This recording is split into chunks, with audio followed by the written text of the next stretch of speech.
NDIA is now sitting at about 16% of our staff with disability. We're seeing my partners in the delivery of the scheme for local area coordination in some areas across the country with employment of people with disability at about 23–24% of their total staff. How fantastic is that? So challenge though is significant, and I'll leave you on perhaps a little bit of a downer, but a very, very salient point about why this is important. Our pilot of an outcome study that we are doing that will be national against the 460,000 people, 46% of people with disability have absolutely nobody in their lives that they could call on in an emergency or to do something other than a paid carer. 46%. They live their lives not included. They live their lives excluded. So if we can build these opportunities for inclusion, it will simply mean an ordinary life. And in that sense, that's the extraordinary part about it. I've been roped in to sort of conduct a bit of a Q&A with these just average people. Did you like that? Oh, we're just average people. Oh, excuse me. You've actually got a Paralympic gold medal, or a silver medal. Is it silver medal? Heavens above, Jemima. I should be so average. Now, guys, we might just kick it off with just asking a few questions. Jemima, you did talk about what the experience was like for you in Rio. Do you want to give us a bit more of an insight? I think that, I'm not sure of anyone else in the room, but I've not been to an Olympics as a competitor. I know that shocks you considerably. You could have looked more shocked. But do you want to give us a bit of an insight into what it was like for you, like turning up and being a part of what is the beast that is the Olympics and Paralympics? Sure. So for me personally, it was a really long, hard process to get qualified for Rio. But once we kind of got there, you kind of relax just a wee bit. And then it all gets really crazy from there on in, basically. So, you know, you've got to be really on top of, you know, all your diet and your training and your stress. You know, mental health is really important when you go over there. Yeah, so going over there is amazing. Like, you have, you know, 1,000 athletes around you all with disabilities and things like that, which is actually really cool. It's interesting coming back to, you know, home and seeing that you might be the only person that you see all day with a disability from when you're in a village when everybody there has something different about them. But yeah, I don't know, it was a crazy environment, you know, loved it. The people were lovely, all the helpers are, you know, beautiful people. They were, you know, happy to do anything for you. Sure, it had challenges while we were over there with the village and things like that, but like I said earlier, you know, it's just about making the best of what's there and accepting it and moving forward. Yeah. I know that, Richard, we've spoken before about the incredible camaraderie that you experience with the other athletes from right around the world. And of course, because you've been a world champion, you know, you've been operating at this high level with these guys for a very long time. And I know they were incredibly supportive of you at Rio, weren't they? Yeah, it's been great. We've actually been able to hold a wheelchair development camp here in Geelong every year since about 2006, I think it was. And we used to bring in international wheelchair athletes to come here and train in Geelong from all around the world. We've had guys from Spain, Canada, Japan used to come here regularly to train here in Geelong, see our great facilities, and they are blown away by how supportive our community is. So when we come around, we but it's also that they come out here and train with me and see what happens here. So when I go over there, I get to see what happens in their places. They do translate for me because they know all Aussies don't speak any foreign languages. They just go, oh, silly Aussie, silly Rich. So they're really kind for me. But in Rio, because I wasn't going to do that well as expected, everyone sort of has known how badly I've been going, basically, for quite a while. So I actually had lunch before my 400 semi-final with the world #1, who I was racing that night. Top 2 in our heat went through the final, and I didn't go through. So we actually had lunch, then we went, oh, look at the time, we better go get changed, go to the track. And that's so good about it. We weren't playing mind games. We weren't doing anything else. We were just having lunch and just being friends. And then once we got the track, it was a bit of a mayhem. It was all glares and elbows out everywhere. But it was, yeah, we were all friends until you get on the track. Yeah, fair enough. Now, Sam, you spoke about Richard's mum, but also about having really positive people in your life who have allowed you these opportunities. And I know as a parent, and I'm sure a lot of people here will know, that it's often that one or two people in your life that really can take you from where you are to somewhere you maybe never thought you would achieve. Do you think that this path would have happened if you hadn't have been stalked by Richard's gorgeous mum? I think I had a big advantage of being in a very active family from a young age. You know, we were always kind of pushed into pursuing any and every kind of physical activity. I grew up in a bit of a swimming family, so from a young age I was thrown into the pool. I remember my first ever competition was at the country championships in Victoria. Someone pulled out of a relay and they needed someone to do one of the legs, so they threw me in, and we actually placed a medal. So it was as you do. I guess that was a pretty good way to start kind of a competitive side of sport. Yeah, you know, I was pushed into every single sport, you know, from teaching circus tricks to refugee kids to karate, gymnastics, anything you can think of. So I think that was a big advantage growing up as a kid, kind of just wanting to get out there and be able to participate in sport. But, you know, meeting Kay after my accident, I was still in rehab at the time. So kind of not knowing what was out there and what kind of, where my life direction was kind of going, being able to meet someone with a positive background like that. And there was one of those camps that Richard was talking about on at the time. So she was able to pull me across the street and introduce me to all these athletes from around the world, which gave me, you know, a massive kind of mind explosion of perspective of what is actually possible and what can do. You know, they were telling me stories about travelling around the world, going to World Championships and Paralympics, and doing all these crazy things, living a normal life, getting a job, actually just being normal at a time where, you know, I really wasn't sure what was going to happen next in my life. It was pretty awesome. So having people like that out there, available for people who don't have that awesome support behind them, is incredibly important, because I definitely would not be here where I am and have achieved the things that I have without that support. Awesome. Jemima, you're studying to be a teacher. Kids are brutally honest. You know, they're not going to subscribe to the niceties and the PC sort of way of dealing with disability. Do you think you'll enjoy that kind of interaction with young people?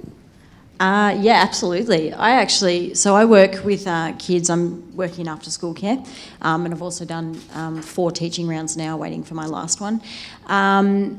Look, I've had pretty much every question thrown at me about my being in a wheelchair, the fact that I have one leg higher than the other, you know, anything you can think of, you know.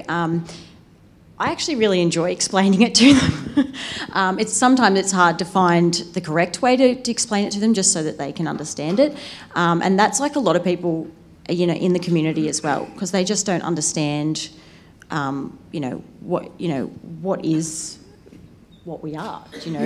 Yeah. So explaining it to kids and giving them that experience when they're young is absolutely, it's so cool, because when they grow up, they're going to be like, oh, whatever, you know, that's just another person down the street, do you know what I mean? So that to me is actually really, that's what I look forward to when I go into the classroom. Yeah, absolutely. Now, we might open it up to everyone here if you'd like to have a bit of a Q&A with our Paralympians. We've got some microphones. Callie's got the roving mic. Has anyone got a question? Michael down the front.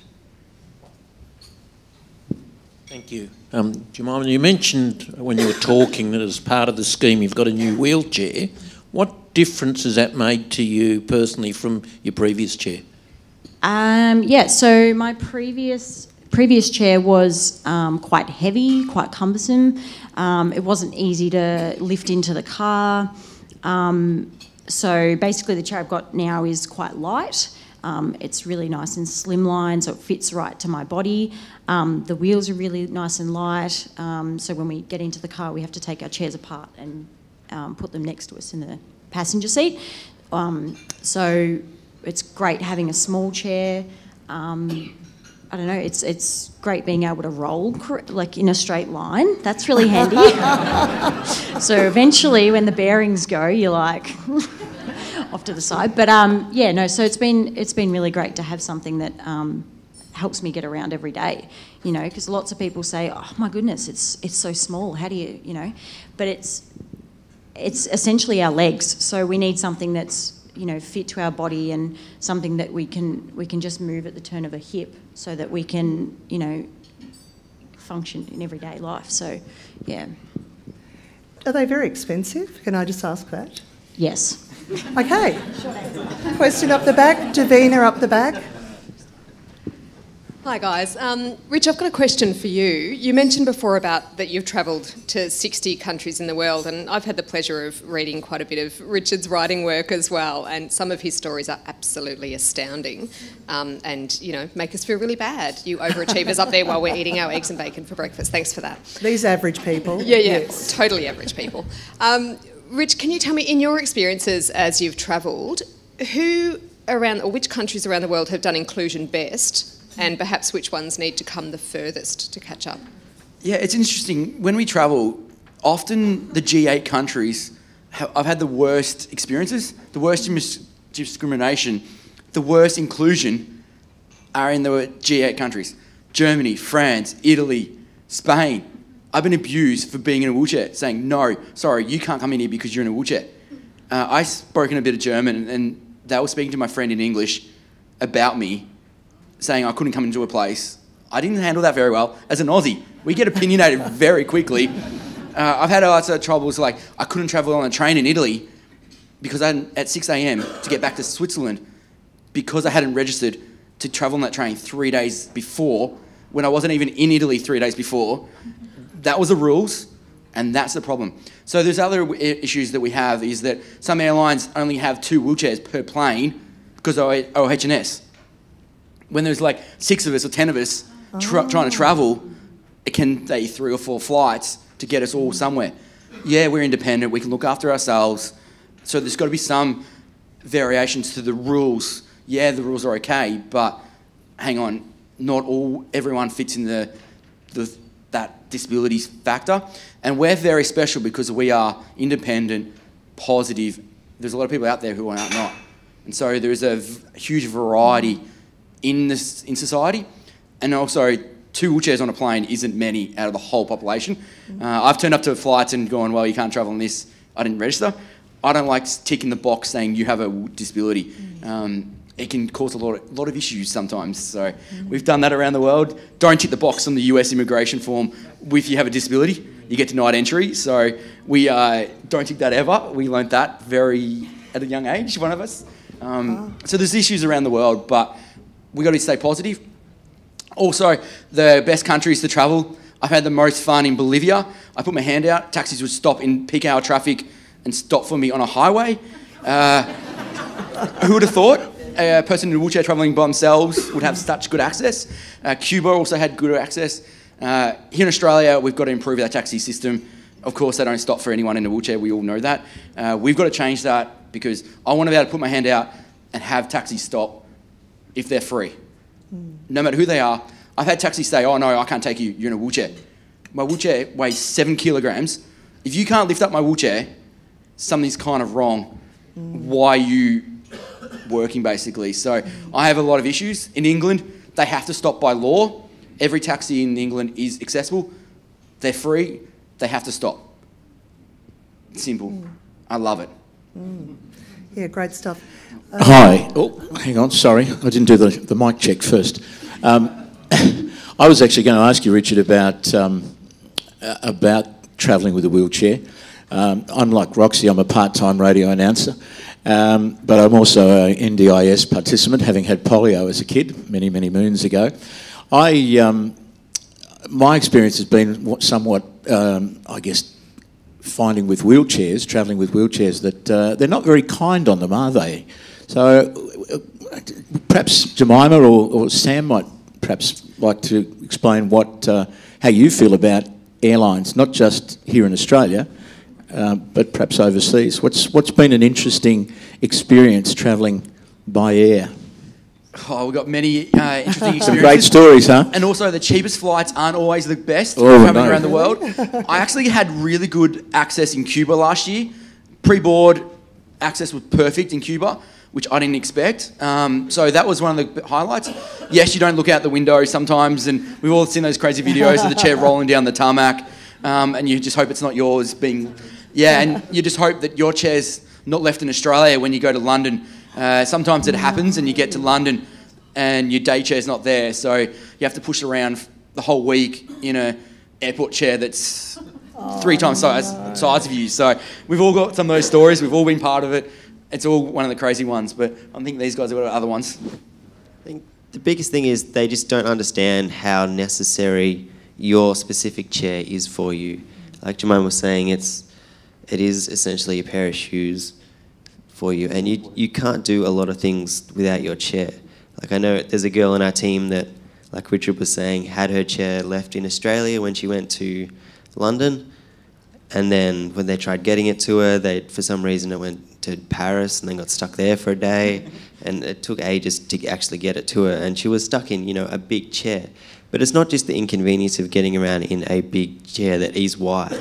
It's the fact that she couldn't get into her bedroom, she couldn't get into the bathroom, so she had to crawl on the floor to get into her bed, and then the chair wouldn't fit in her hotel room, so she'd have to get onto the floor from her bed and crawl into the toilet to be able to do all those things.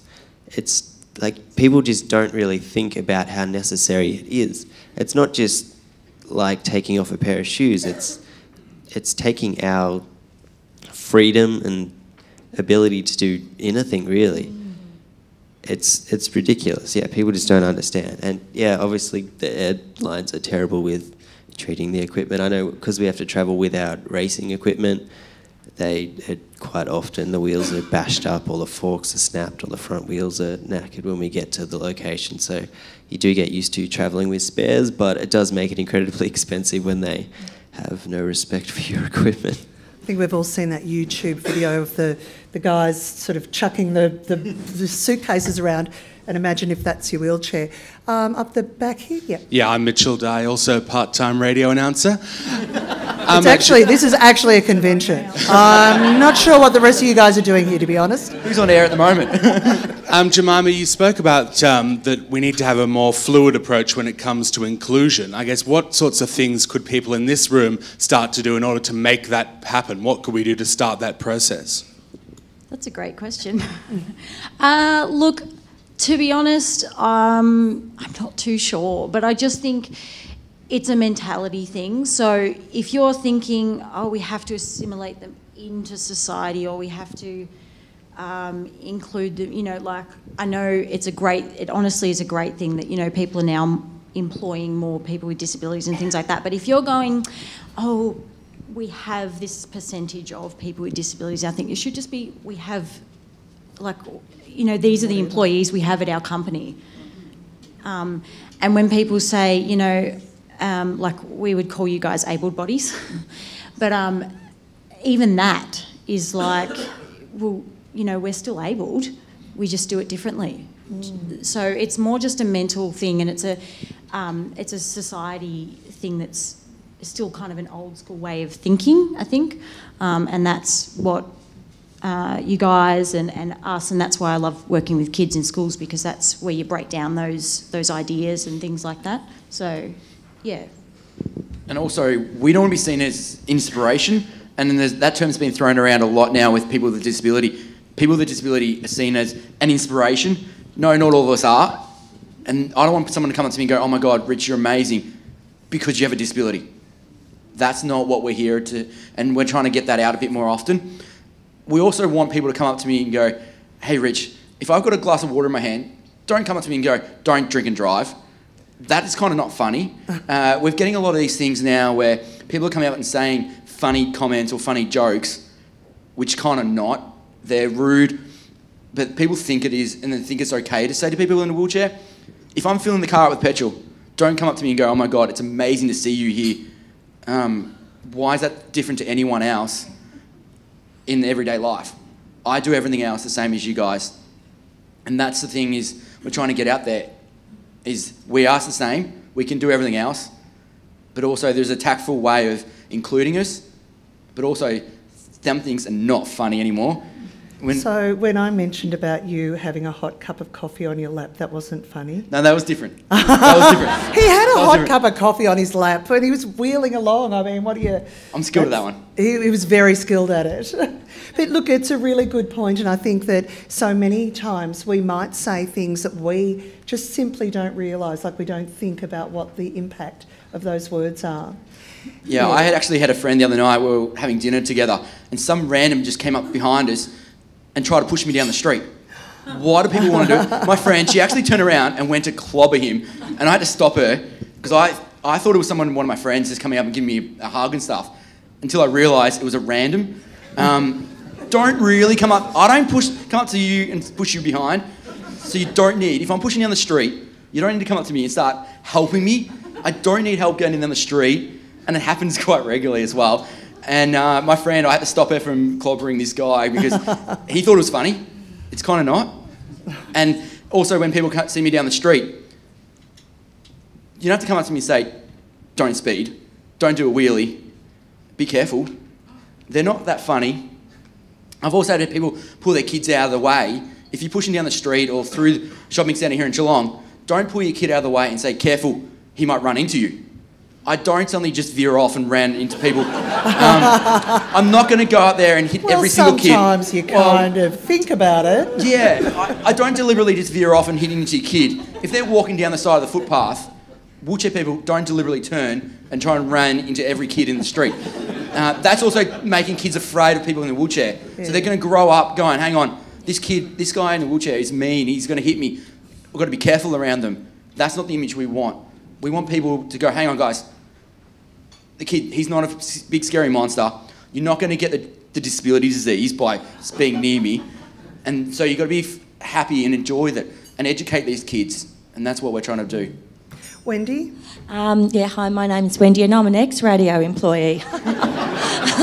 I explain, this is a convention. Hilarious. I'm just building on what Rich was just saying then, and I would love to know if all your social media, if you've got Facebook pages or blogs that we can click onto, which will help and inform and educate all of us. Yes, we're all on social media. Everyone's got social media, everything has to be now, and because of the new age, we've all got to be proactive. I realised a few years ago that I was never going to get the instant publicity that Joel Selwood does, so I had to change things around and go, right, I want to create a profile and be a leader, and so I've done it. And I'm sorry to Davina up the back, she has to edit quite a few of my poor writing, I must say, and on my blog. So I do write for my website and a few other websites as well. So, and these guys are now starting to do that as well.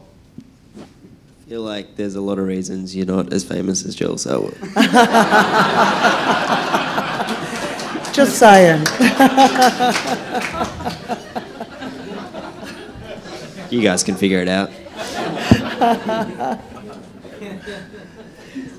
All right, so they're all... we've got another question up the front here. Hi, Tony from the NDIA. I have nothing to do with radio announcing. But I did want to see if we could spruik wheelchair basketball, Richard. And we have an NDIA team that joins in on a Tuesday night. But we also have the second year, which will be happening in February next year now, the corporate wheelchair basketball, where it would be great for some new teams to be joining that. So you guys can spruik that as well. So through Parallel Sports that all three of us are members and on the board of, we run wheelchair basketball. We're actually the only country regional wheelchair basketball competition in Australia. All the others are run out of major capitals, so we're kind of pioneering that, and it's really just, another one of those things that Geelong is really in the forefront of pushing accessibility through sport for juniors. But anyone can come along, mixed. It's all mixed basketball, all ages. You don't have to be disabled. Like NDIA's got a team. It's all just guys that are either caseworkers or anyone that's working for them that jump in. It's good. Pretty much full contact. It's not supposed to be, but it's a good excuse to run into each other. So if you guys want to come along, we play on Tuesday nights at Tri-Boy Stadium, so come along and have a go at disabled sport. It's pretty fun. We actually offer every paramedic sport here in Geelong. We are the only regional city in Australia who does that. We are constantly producing more and more paramedic athletes. We had 5 in Rio, and we're going to have a few more in the future. We have everything from rowing, wheelchair basketball, wheelchair track, tennis, everything. So whatever you can think of, it actually exists here in Geelong, and often it's in the mainstream sports. Mainstream sports host the events, host para-athletes in their normal competitions. So it's not a disability on the side on the Sunday afternoon kind of session. So that's so good about Geelong, and that's why we've got to keep including people with a disability. Fantastic. Question here? My name is Jessica. I work for the Australian Federation of Disability Organisations, and I'm really pleased that all of you mentioned employment, which is a really key passion area for us around a key area of work. One of the things that we do in partnership with Deakin is to build the leadership capacity of businesses, small businesses, around becoming more welcoming, confident and accessible around hiring and their next recruitment decision from entry level to CEO. So I'm really pleased that you touched on that. My question is, what is the one leadership challenge that you would like each leader today to walk away with, thinking about both visible and invisible disabilities?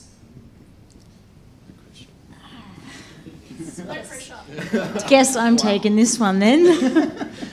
I don't know. I guess, like before, I mentioned just the mentality behind it, because some disabilities you can't tell that they might have them. Other disabilities are pretty obvious, like ourselves.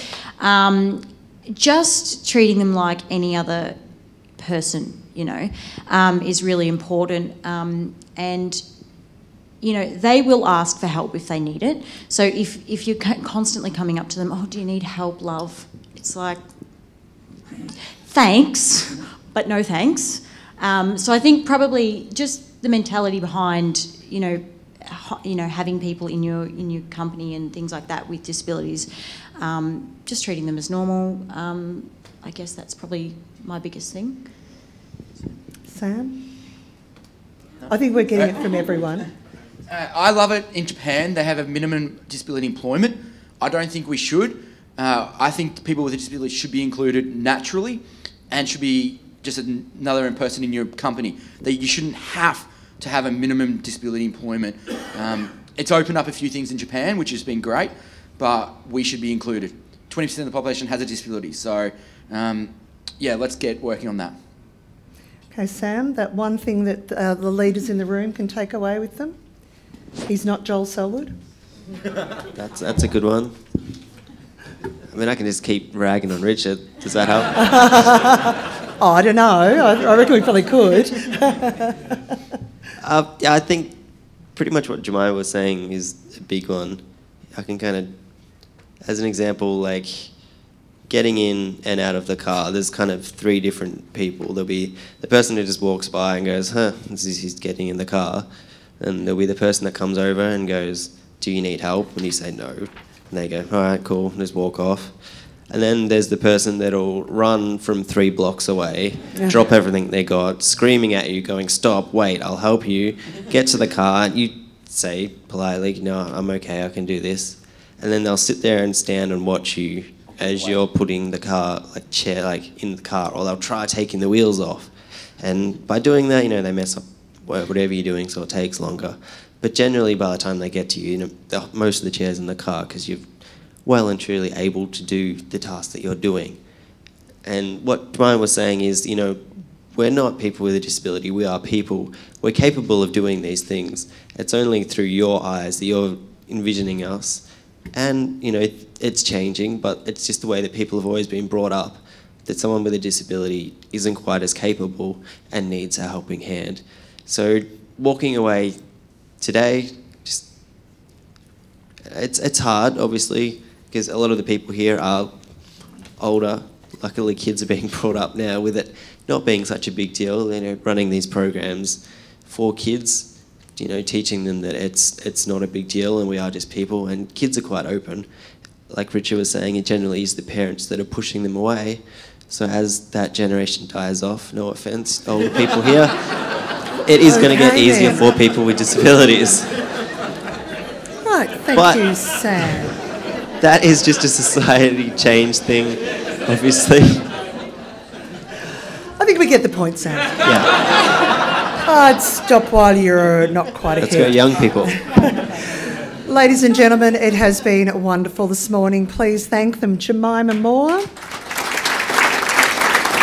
Sam Macintosh, and Richard Colman OAM.